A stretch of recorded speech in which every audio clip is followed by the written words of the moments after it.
খেয়ে নেবে তার জন্য কিন্তু একটা এত বড় চকলেট রাখা আছে। সত্যি? একদম সত্যি। তাহলে দুধটাও পিউ খাবে আর চকলেটটাও পিউ খাবে। সত্যি সত্যি? সত্যি অপর্ণা কিন্তু বাচ্চাদের খুব ভালো সামলাতে পারে।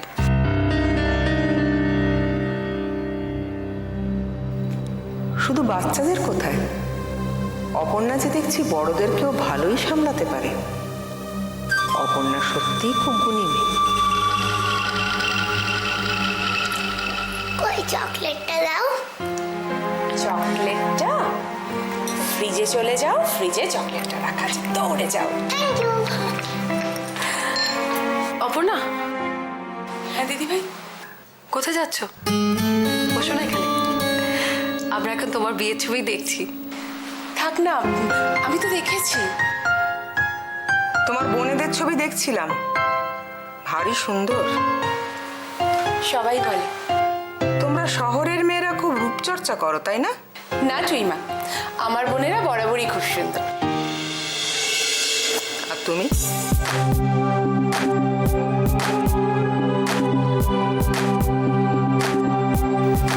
আমি মানে? তোমার রূপচর্চার অভ্যেস নেই? জানো অপর্ণা, ভারতীয় নারীরা যুগ যুগান্ত ধরে রূপচর্চা করে আসছে। রূপচর্চার অভ্যেস সুফলই দেয়। থ্যাংক ইউ মিষ্টি বৌদি। এই বাবা পিউ, দেখেছো দিদি ভাই? তুমি হাসছো অপর্ণা? ওর এই আচরণ দেখে যখন বাইরের লোকজন হাসাহাসি করবে তখন আমাদের ভালো লাগবে?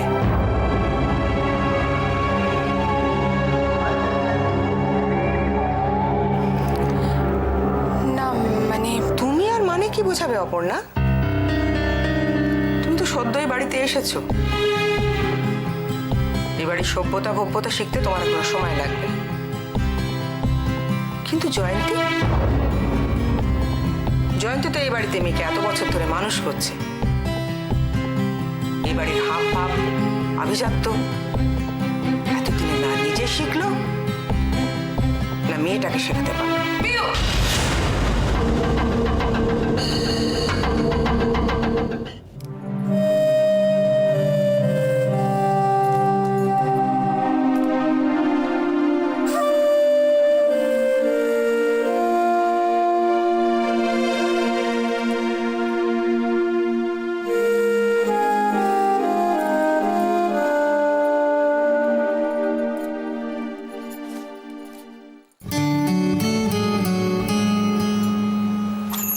দেখো তো তোমার পছন্দ হয় কিনা।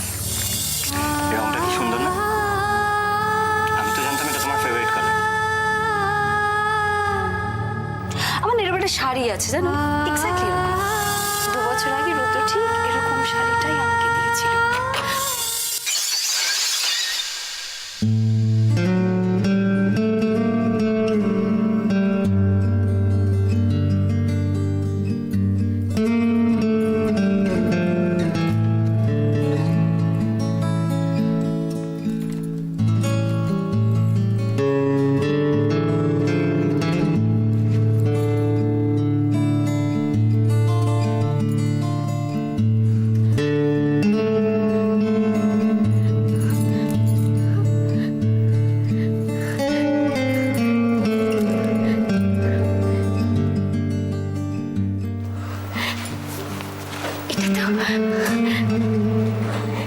এটা তো দাদার পুজোর সময় দেওয়া সালোয়ারটা। কি সুন্দর দেখতে, কত কষ্ট করে আমাদেরকে দিয়েছিল। কত ভালোবাসে দাদা। আমি কি বাজে, এটাকে এই বাড়িতে নিয়ে চলে এসেছি। ধ্যাৎ।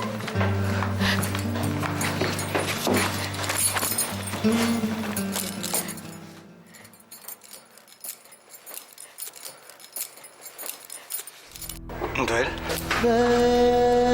দুর্গাপুর যেতে পেরে তুমি খুব খুশি, তাই না?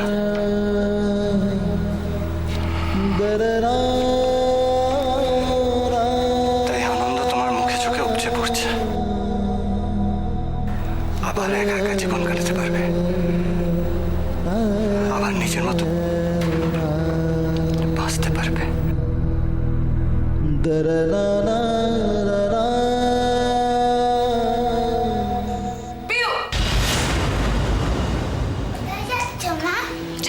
যাচ্ছি, সে তোমাকে জিজ্ঞেস করতে হবে না। কে বলেছে এভাবে চকলেট খেতে? আমি শিখিয়েছি। আর ইচ্ছা করলো তাই খেলাম। ছি ছি ছি ছি ছি, তোমার মতো মেয়েকে না আমার ইচ্ছে করছে টেনে এক থাপ্পড় মারতে হয়। অসভ্য কোথাকার। জয়ী, কি হচ্ছে কি? ছেলে মানুষ না? ছেলে মানুষ? তুমি ওকে ছেলে মানুষ বলবে? ও সব শিখে গেছে দিদি, ও ইচ্ছে অনিচ্ছে সব বলতে শুরু করেছে। আমি তোকে এই শিক্ষা দিইনি। কেন শুধু শুধু মাথা গরম করছিস? বাচ্চারা তো মাটির তাল, যেমন ভাবে তৈরি করবি তেমনই হবে। সব দোষ আমার বর্তি, সব দোষ আমার। সরি মা, আমি আর কোনোদিন করবো না। হাত ধুয়ে আসবো? পিউ, চলো আমি তোমার হাত মুখ ধুইয়ে দিচ্ছি, এসো। থাক মিষ্টি বলে, আমি পারবো। পিউ পিউ পিউ, আমি বলছিলাম কি, মা বকেছে বলে মন কেমন করছে? মন খারাপ হয়ে গেছে? আমি কিন্তু তোমার এই মনটা এক মুহূর্তে ভালো করে ফেলতে পারি, কারণ আমি একটা জাদু জানি। জাদু? কি জাদু বাপি? কি জাদু? ধরো আমি আর তোমার মা বাইরে যাচ্ছি, তো তুমি যা বলবে আমরা চট করে ঠিক সেইটাই তোমার কাছে এনে হাজির করবো। আমার জন্য? হ্যাঁ দাঁড়াও, আমি তো ভেবে নি। হাত ধুয়ে আসি। হ্যাঁ, যাও তাড়াতাড়ি। তুমি কেন বলো তো পিউকে এরকম ভাবে বকাঝকা করো বেচারা? বাচ্চাদের মাঝে মাঝে শাসন করার দরকার দেবজিৎ, নাহলে বাচ্চারা আদুরে ও বায়নাদার হয়ে যায়। তাছাড়া বাচ্চাদের সব চাহিদা পূরণ করার ক্ষমতা কি সব বাবা মার থাকে? কি সুতপা, তাই তো? হ্যাঁ, ঠিকই বলেছো। প্রত্যেকটা বাচ্চার তাই ছোটবেলা থেকেই বুঝে নেওয়া উচিত যে তার বাবা মা তার কতটা স্বাদ পূরণের ক্ষমতা রাখে। হ্যাঁ মা, আমার জন্য 4টে লাল বেলুন আনবে। ব্যাস আর কিছু চাই না? না। ঠিক আছে, আমি নিয়ে আসবো। দেখলে তো বর্তি, আমার পিউয়ের চাহিদা কতটা সামান্য। ব্যাপারটা কি জানেন তো, কাকের বাসায় কোকিলের ছানা বড় হয়ে ওঠে ঠিকই, কিন্তু একটা সময় পর সেই কোকিলের ছানা ঠিকই বুঝতে পারে তার আসল মাকে, তার বাবার সামর্থ্য কতটা। চলো জয়ী, আমাদের দেরি হয়ে যাচ্ছে, এসো।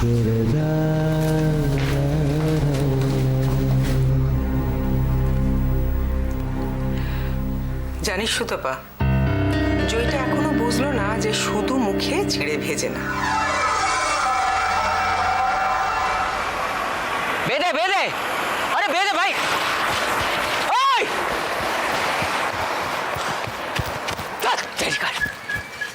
শিট, এই বাসওয়ালাগুলো কি মনে করে নিজে জানি না। উফ, রোজকার প্রবলেম। এবার থেকে হেঁটে বাড়ি যাবো। আপনি কি রোজই এরকম রেগে থাকেন? আরে আপনি? হ্যাঁ আমি বলছি, আপনি কি রোজই এরকম রেগে থাকেন? আজকে কিন্তু আপনি বৃথায় রাগ করছেন। কেন কেন? কারণ গাড়িটা থামলেও আমাদের কোনো লাভ হতো না। তাই বুঝি, তা কেন? গাড়িটা গ্যারেজের ছিল, আমাদের নিত না। আচ্ছা আচ্ছা, যাকে আপনি আছেন কেমন? ভালো। আর আপনি? আমি দিব্যি। তবে কি জানেন, আমি ভাবছি যে ভাগ্যিস গাড়িটা গ্যারেজে যাচ্ছিল। মানে? না মানে সেটা না হলে আপনার সঙ্গে আবার দেখা হতো না। আমার সাথে দেখা হতো না? কেন? না কারণ আমি ভাবছি যে, আচ্ছা একটা জিনিস বলুন তো, আমার যতদূর মনে পড়ে আপনি বলেছিলেন যে আপনি আপনার চাকরিটা ছেড়ে দিয়েছেন। তো তাই যদি হয়, আজকে এত রাত্রিরে বাস স্টপে বসে বসে কি করছেন? আমার ওই চাকরিটা চলে যাওয়ার পর আমি একটা এনজিওতে চাকরি পেয়েছি। আরে বাবা, তাই নাকি? Very good, congratulations. তাই ভাবছি যে ঝগড়া নেই, ঝাঁটি নেই, বেশ হাসি হাসি করে কথা বলছেন, ব্যাপার কি? না না, আজকে আমার হাসির অন্য কারণ আছে। আমি যে এনজিওতে চাকরি পেয়েছি, ওদের একটা অনাথ আশ্রম আছে। ওদের ওখানে আজকে ফাংশন ইমোশন ছিল। বাচ্চাদের পারফরমেন্স দেখে এত ভালো লাগলো, আমার মনটাই ভালো হয়ে গেল। বাহ, খুব ভালো। তো কি জানেন, আজকে যে আপনার সঙ্গে দেখা হলো না, এটা খুব ভালো হলো। কেন? কারণ আপনাকে আমার একটা জিনিস দেওয়ার আছে। আমাকে আপনার জিনিস দেওয়া আছে? কি জিনিস? ঠিক বলেছ তুমি, একদম ঠিক। আবার নিজের মতো বাঁচতে পারবো, আগের মতো।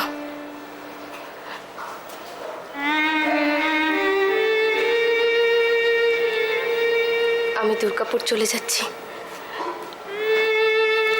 তাতে তুমি খুশি হওনি? আমি খুশি হব কি হব না সেটা তো তুমি খুব ভালো করে জানো দোয়েল।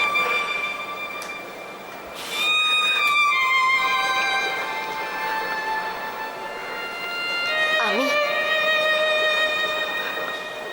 জানি না রুদ্র, একদমই জানি না। কি করে জানবো বলো? তুমি তো কখনোই তোমার সুখ দুঃখের কথা জানানোর চেষ্টা করোনি, জানাওনি। দোয়েল,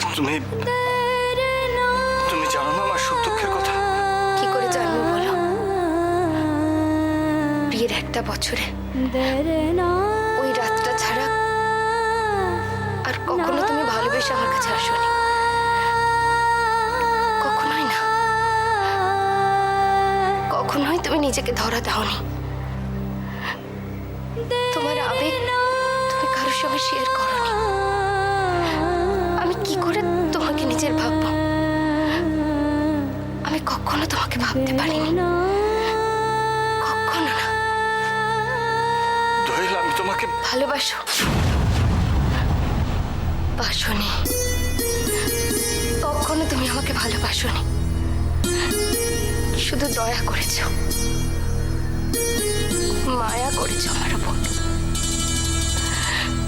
সব কাজ সেরে যখন তোমার সময় বেঁচেছে তখন এসেছো আমার সঙ্গে সময় দিতে। এভাবে হয় না রুদ্র, এভাবে হয় না। এভাবে কখনোই নিজেকে চেনানো যায় না। তুমি বলো তো রুদ্র, এই বাড়িতে আমার জায়গাটা কোথায়?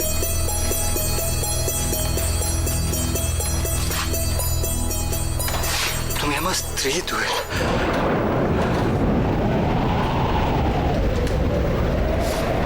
স্ত্রী? আমি তোমার স্ত্রী, ঠিক।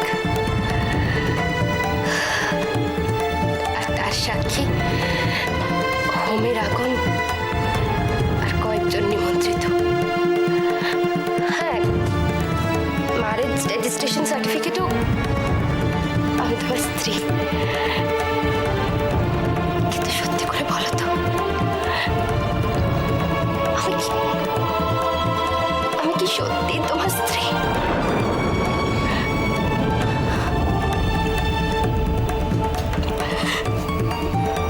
সিঁথিতে সিঁদুর পরিয়ে স্ত্রীর তকমা লাগালে স্ত্রী হয় না রুদ্র। আরে বউ আর সত্যিকারের স্ত্রীর মধ্যে অনেক তফাৎ।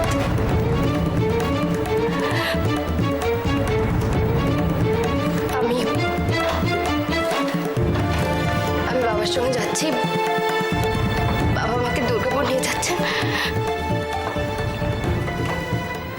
তাতে আমি খুব খুশি।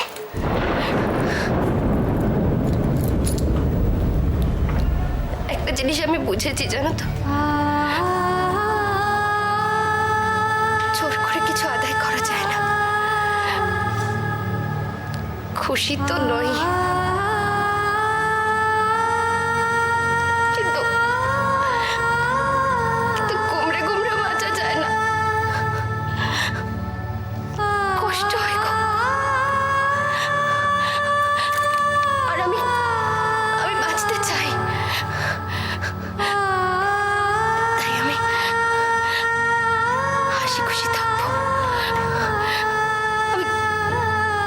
খুশিতে থাকার চেষ্টা করব।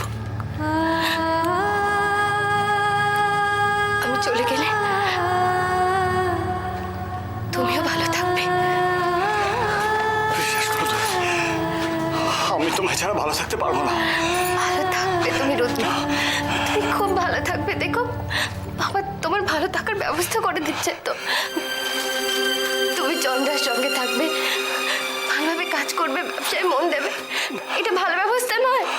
তুমি ভালো থাকবে রুদ্র, খুব ভালো থাকবে। তারপর একদিন দেখবে আমাকে তুমি ভুলেই গেছো, মনেই পড়বে না আমার কথা। কিন্তু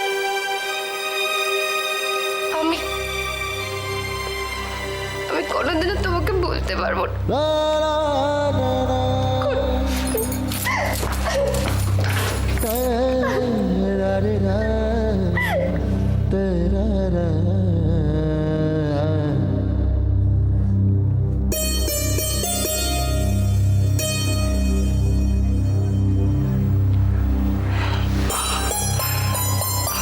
আমি তোমায় কি করে বোঝাই দিলাম? মা কাঁদছে কেন? মা তুমি কাঁদছো কেন? কাদেরই চোখে একটা পোকা ঢুকেছে, পিউ সরব। এই চোখে যদি পোকা ঢোকে, এটা নিয়ে আরেকটা যায় পরে। চট করে যা তো, আজকের নিউজ পেপারটা নিয়ে তো তাড়াতাড়ি। যা যা যা যা, দৌড়ে যা, এসেই শুয়ে পড়বি। শোন, আজকের নিউজ পেপার কিন্তু, হ্যাঁ, কুইক।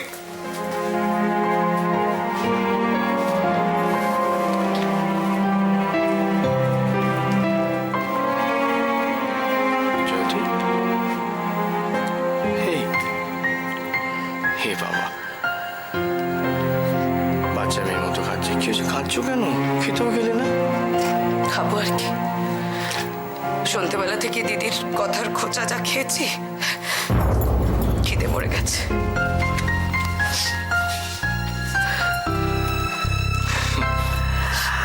আচ্ছা, দিদি কি বলেছেন তোমাকে? হ্যাঁ, দিদি তো বলেছেন। আর উনি বলেছেন, এটা নিয়ে তো ভাবছো কেন? উনি তো শুধু কথা বলেননি দেবজিৎ, অপমান করেছেন। উল্টো হাতে ঘুরে চড় মারলেও না একই রকম ব্যথা করে। আর উনি যেটা ঘুরিয়ে বোঝাতে চেয়েছেন, সেটা বোঝার মতো বুদ্ধি আমার রয়েছে। আচ্ছা ঠিক আছে, তোমার খুব বুদ্ধি রয়েছে, সেটা আমি জানি তো। সবচেয়ে বড় কথা, ওই যে কথাগুলো উনি বলেছেন, সেগুলো তো তোমাকে বলেননি, আমাকে বলেছেন। আনফর্চুনেটলি সেগুলো সবই সত্যি।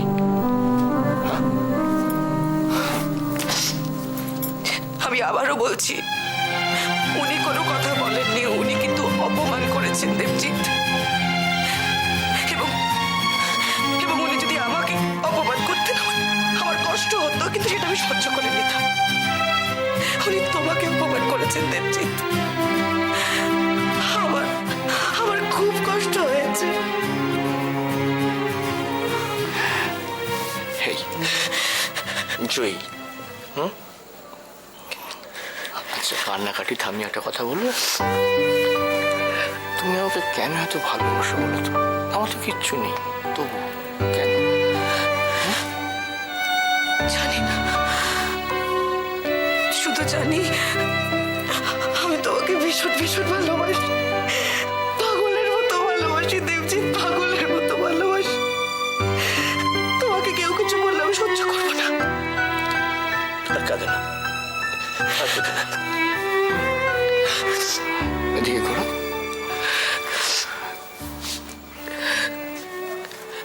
এবার কি ভাবছো, কি করবে? সেরম হলে বাড়ি ছেড়ে দেবো দেবজিৎ।